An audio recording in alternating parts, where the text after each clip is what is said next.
આજે આપ મીડિયા મિત્રો 3 વર્ષથી વાતના સાક્ષી છો કે રાજકોટ મહાનગરપાલિકામાં રાજકોટ કામદાર યુનિયન દ્વારા ખૂબ અનુશાસન અને ડિસિપ્લિન આંદોલન કરવામાં આવ્યું છે।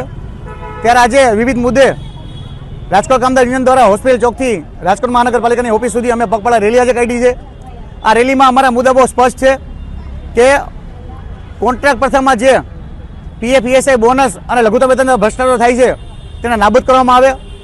મિત્ર મંડળમાં જે ભારતીય સંવિધાન નિયમ વિરુદ્ધ જે નિયમો લઘુત્તમ વેતન મુજબ જે પગાર આપવાનો હોય એની જગ્યાએ આ લોકો માનદ વેતન આપે છે એ નિયમો રદ કરવા અને કાયમી કામદારોમાં જે મેડિકલ સર્ટિફિકેટ છે એ રદ કરી કોઈ પણ શરત વગર રાજીનામું મંજૂર થાય એ પણ મુદ્દો છે।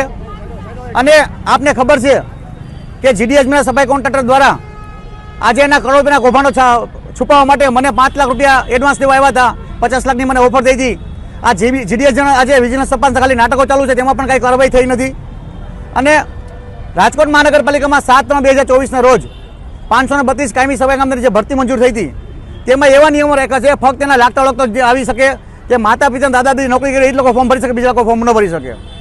તો આ બાબતે સમગ્ર રાજકોટ અનુસરી સમાજ દ્વારા રાજકોટ મહાનગરપાલિકામાં જે ગેરબંધારણ નિયમો રાખ્યા છે ભરતીમાં એ નિયમો રદ કરી તમામ લોકોને ચાન્સ આપવામાં આવે એ તમામ મુદ્દે આજે અમે રાજકોટ મહાનગરપાલિકાના કમિશનર સાહેબશ્રી, મેયરશ્રી અને સ્ટેન્ડિંગ કમિટી ચેરમેનને આવેદનપત્ર આવ્યા છીએ। જો આવનારા દિવસોમાં આ તમામ મુદ્દે યોગ્ય કાર્યવાહી કરવામાં નહીં આવે તો અમારી પાસે એક ઉપવાસ આંદોલનનો એક માર્ગ ખુલ્લો છે અને એના પછી પણ જો મુદ્દો પૂરો કરવામાં નહીં આવે તો આપને ખબર છે કે મુખ્યમંત્રી સાહેબે હમણાં જ રાજકોટ મહાનગરપાલિકાના કમિશનર સાહેબશ્રીને અને શાસક પક્ષના નેતાઓને અરજદારોના મુદ્દે ખખડાવ્યા છે। એટલા માટે પગપાળા રેલી કરી અને ગાંધીનગર રજૂઆત કરવા જશું। આ બાબતની રાજકોટ મહાનગરપાલિકાના શાસક પક્ષે ગંભીર નોંધ લે। હું પોતે કાર્યકર્તા રહી ચૂક્યો છું આમાં અને કાર્યકર્તાની દ્રષ્ટિએ મને ખબર છે કે આ લોકો કાર્યકર્તાને કેવી રીતે ભાઈ યુઝ કરીને ફેંકે છે, યુઝ એન્ડ થ્રો કરે છે। કારણ કે જ્યારે ગયા કોઈ ઈમાનદાર અને નિષ્ઠાવાન આગેવાન આવે, કોઈ પ્રામાણિક કોઈ આગેવાનો આવે છે તો એ લોકોને આ લોકો શું કે યુઝ એન્ડ થ્રો કરીને ફેંકી દે છે। એને એવા લોકો જોઈએ છે જે એના પૈસા કમાઈને એને દે પક્ષમાં, જ્યારે અમે લોકો સિદ્ધાંતવાદી માણસ છે, સમાજના પૈસા ખાવા માંગતા નથી।